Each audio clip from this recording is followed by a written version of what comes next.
Welcome back. Today I'm going to be talking to Bibiana, a recruiting manager with Robert Half Management Company. She started a journey as an accountant with KPMG and now a recruiting manager. She journeys us through this period of transitioning from one career to the other.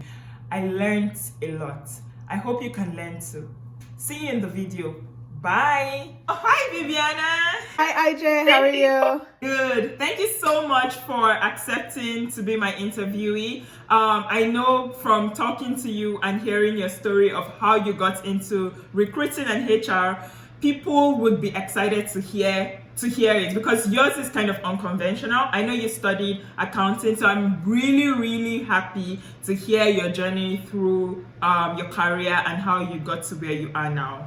Absolutely. Thank you so much, Aije. I really appreciate you having me. I've said this to you in text, but I really want to just tell you what an impact you're making on so many people's lives, not only, people that are already in their careers, but even like youth that don't know what their next steps are. So it's really encouraging, and I'm more than honored to be here to talk to you and anyone else that's listening out there.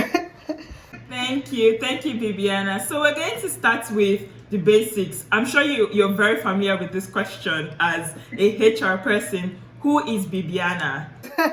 It's a real interview now. Okay, so basically I'm a 20-something-year-old young girl exploring the world. I mean, I'm originally from Zambia, so I grew up in Zambia, was there until I was about 10 years old. Then I went to South Africa for high school, did my grade 8 until, I graduated. I graduated pretty young. So, I was really at a point where I didn't really know what I wanted to exactly do because I was still young. So I had a year where I got to travel a little bit and just try and figure out what I wanted to do. So the first career that I actually wanted to dive into was more so in an economics. So I went to Texas, and I did a business economics degree there. It was great. I went back home and I thought I would change the world, be able to do so many impactful things, especially on the educational front for youth. But one thing led to another, and I realized, you know what, let me just do accounting because I need capital to make any change into anyone's life. So I moved to Winnipeg. Before you go on, so you had a whole degree? I have my degree yet. So I did a year of university at University of North Texas. Oh, okay. Moved, so I did business and economics initially. I had no plans on doing accounting, but so, mundane and the day-to-day, it wasn't really anything I was interested in. So when I moved to Winnipeg, that's when, I figured out that, numbers came very naturally to me. So I went the accounting route, and I went through, asked for School of Business. I graduated. I got my internship with KPMG. I just want to put this out there, and I'll probably stress this a lot through our talk today, but there's nothing more important than doing internships. I know so many international students that come and their parents tell them, just graduate. No, once you get onto the job market, and if you don't have any career experience, it's so hard for you to get a job. On top of that, all through university, I always worked. So I had 2 jobs. So I was working at the U of M call center, and I, eventually went on to be a supervisor there. And so all of those different things, which enabled me to at least have some work experience when I was applying for my summer internship with KPMG. So I was lucky enough, I applied to probably about 7 different firms. They've got a whole long process with the business school through the co-op and summer internship program. And I was really lucky that my first pick was KPMG, my second pick was EY, and both actually wanted to move forward with me, but I chose KPMG. So that was great to see. I did my internship, and at the end of my summer internship, I was offered a full-time job. So which was really great because I was graduating already knowing that I have a job in line, and I can't stress it enough. If you don't do that, you get into the market and you have challenges. So fast forward, I worked at KPMG in audit. So I was there for about 3 years, including my internship. It was great experience. I got to travel everywhere across Canada. I went to places like Nunavut, Rankin Inlet, Calgary, BC. I really got to see a lot, and I can't take away that experience. And it was really, great to just build that client interaction and deal with numbers and just work with my degree. At the same time, I also started doing my CPA designation. So fast forward again, I get promoted to a senior at KPMG, which is usually unconventional because typically you have to have your CPA before you get promoted to senior. But I was lucky that I was promoted. And in my last year, I started kind of getting cold feet about the whole accounting world. I'm like, I'm gonna graduate from this, and then I'm gonna be like a controller doing month end, year over year over year. And you just kind of start seeing, especially as I traveled more to other offices, and people would talk to me and be like, why are we still here? You're working 18-hour, 16-hour days is not uncommon. And it was a lot of work, which I didn't mind because it was great. It was very rewarding. But at the same sense, what's my greater purpose out of this, right? Like, I didn't really want to do anything in that realm of work. So obviously, you pray about it, you think about it, and just one day after so basically I was in the CPA program. I passed the first 2 modules, and after the second module, you basically have to go through tax and assurance. So, and just because if you work for the Big Four, you have to do that. And I didn't want to do that. I wanted to do more performance management and finance, because I thought that's where my value add was. And once the CPA program amalgamated, it was a little bit hard to kind of venture into one sector kind of thing. So I was like, you know what, forget it. I think I'm done with KPMG. I'm done working all the hours I've done. Like, I want to quit and probably go into industry and get a job. Right. Yeah, so that was probably the boldest move I've ever made in my life. Yeah. Especially knowing that I didn't really have a job lined up or nothing else was going on. Like, I just, believed the faith that I'm going to figure something out. At the same time, I decided I'm not only quitting KPMG, I'm quitting Winnipeg too. Decided that we're going to move out to Toronto. And in Toronto, like, great experience, honestly. I got a job with this company. So it's an entertainment, like, filmmaking company. They do all of the filming and supply all the equipment for all these great shows, like How to Get Away with Murder, The Bachelor, like so many great shows. And at that time, they were going through an amalgamation. So I was lucky to join their team on more of a change management front. Absolutely loved it. I loved working with different people and just like adding value in that capacity. So I did that for 7 months, and I decided to move to Ottawa. And, again, like, I feel like everything's just happened in God's timing, and just because I was still at a stage where I wanted to find a career that I'm passionate about and I want to work long term. So I moved here, happened to go into Robert Half looking for a job.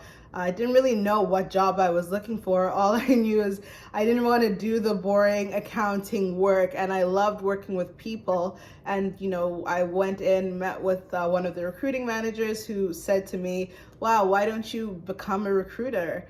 And I was like, what? Right. What is that? I'd never heard of that. I mean, I was working with a recruiter in Toronto, but I didn't know what that would look like for me, especially I'm an accountant. Like, I know nothing about HR. I did an HR minor, but I've never worked in HR, so it was a little bit different. And then eventually I got in, started this big venture of recruiting and being able to like work with different people.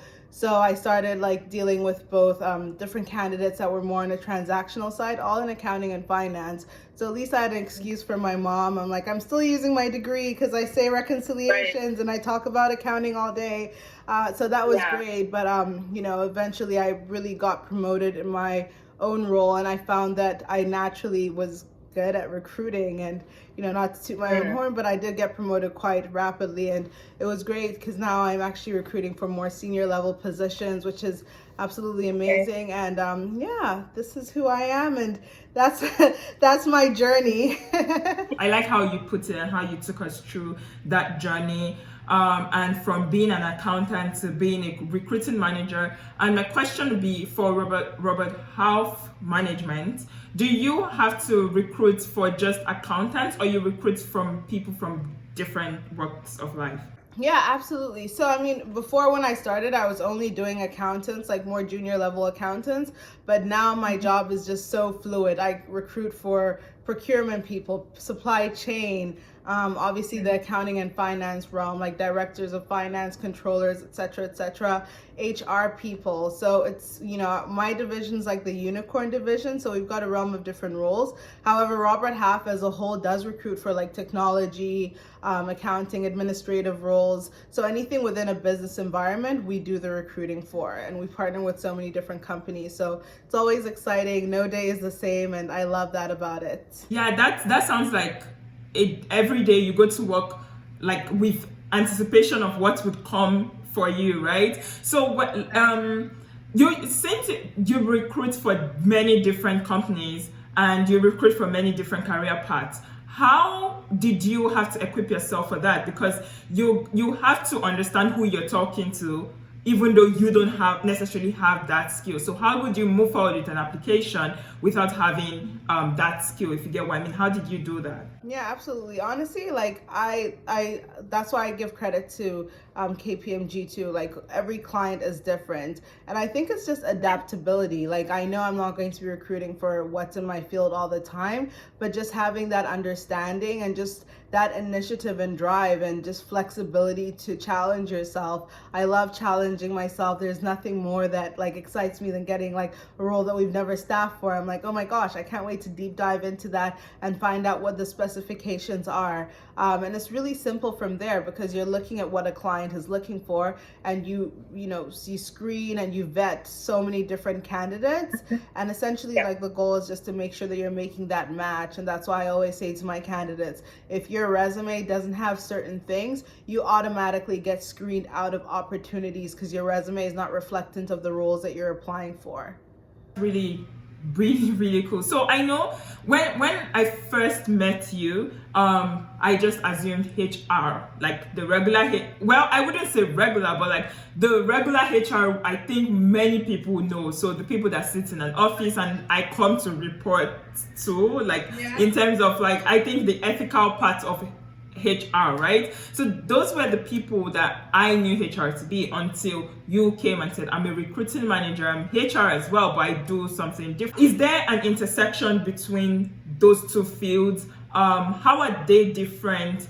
What is specific to your own path if someone wanted to go into recruiting management? Yeah, so there is a difference, because most companies do have their own HR department or HR division. We're just essentially there to support them on one piece of their bigger puzzle, right? I mean, for instance, so I've got a whole bunch of consultants that are out with our clients. So I still do the HR kind of work where I reach out to them, I make sure they're okay. I go through terminations, I go through hiring, but I don't necessarily do like the day-to-day HR, like onboarding somebody. I won't do anything around like, like taking them on training and development. I don't do that. I do provide things that you could do. You could use like some of the programs that we have if you do want to train and develop as a professional, but I don't do it that like on a company specific basis. So because I work like right now, I've got probably like 30 different companies, if not more, that I'm actively working with right now. Like we've got consultants out, or we're trying to recruit for them. So each company is so different. So we just have to be flexible in understanding what the culture is, what the environment is, and making sure that, we find candidates that are the right fit for those organizations. It's like same umbrella, but different subs in there. And that's really cool. So I know you said that you now recruit for more senior level executives, and which means that you also have to be in a particular place in your career. So did you always start from there because of your previous experience, or did you have to grow through? Yeah, I mean, honestly, with my division, so if I look at my team, 2 of them are designated accountants and the other is a tenured HR professional. So I'm actually the youngest person on my team. So we're super diverse, right? So before that, like, I think it's really just my success in the prior recruiting, because I haven't really seen anybody at my level being hired straight into the management recruiting, because it's very specific, right? It's not just like, oh, you're doing ABC, like you're doing 2 tasks. You have responsibility over a whole organization. So it's very specific as to knowing, like, say for instance, if it's a accounting position, what accounting standards someone has used, what have they done in terms of the management, how big have the teams they manage been. So you really have to deep dive and understand what someone is doing, and have that understanding before you make any successful placement. So no, it's not something that you can just go in and say, hey, I want to be a recruiting manager, and they'll take you straight to management level recruiting. It's more something that you prove yourself, and I was like very blessed to be able to prove myself in the year of recruiting that I did for more transactional roles, and just the success that I got from that, I guess gave the confidence to my management team to I want to say promote me, I guess would be promoting me to this new position. And yeah, it was absolutely a promotion. To ask, what is the career progression in this role like? So you go from recruiting manager, like what is the where do you see yourself in 10 years? I mean, honestly, I think it's really great. But if someone is to get into recruiting and want to like venture out eventually, there's so much that you can do, whether it means going into more of an HR role, like directly as an HR, manager or business partner, because you've got that strong recruiting background.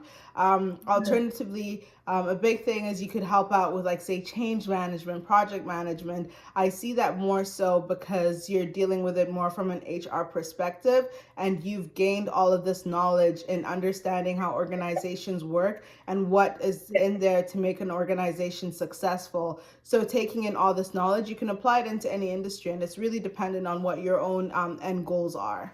That's good to hear. At least someone listening to this would be like, okay, I don't have to be in the, like, if I decide after 2 years I don't want to be a recruit, yeah, that's fine. And that happens a lot. So some people come in and they're like, oh my gosh, it's just too much. And fast paced, like, busy, you learn a lot, grow a lot in a short period of time environment. So yeah, you can come in and after your second year be like, I absolutely hate this. I want to do something else. What can I do next? Go into HR, because you've built such a strong recruiting foundation. The training that you gain, that you're, just privy to, is so extraordinary that any organization would be so lucky to take you on, because they'll know that your recruiting strength is so spectacular. And that's one of the biggest struggles that most companies have today.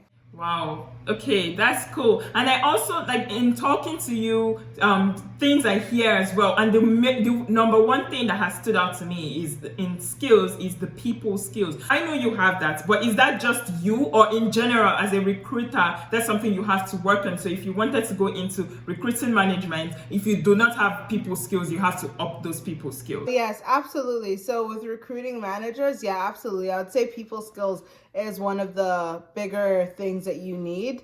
Additionally, just the adaptability, flexibility, ability to not crumble under pressure, because it is very high volume, right? So some people may not be able to take all of that with 1,000 different things being thrown at them at one time. Everything is a priority. So just being able to be organized, being able to have a great memory, because in all honesty, every single week I probably meet like about 15 to 17 people. So being able to just have a good memory, have good organizational skills, be able to deal with all of the pressure. And again, people skills are so imperative.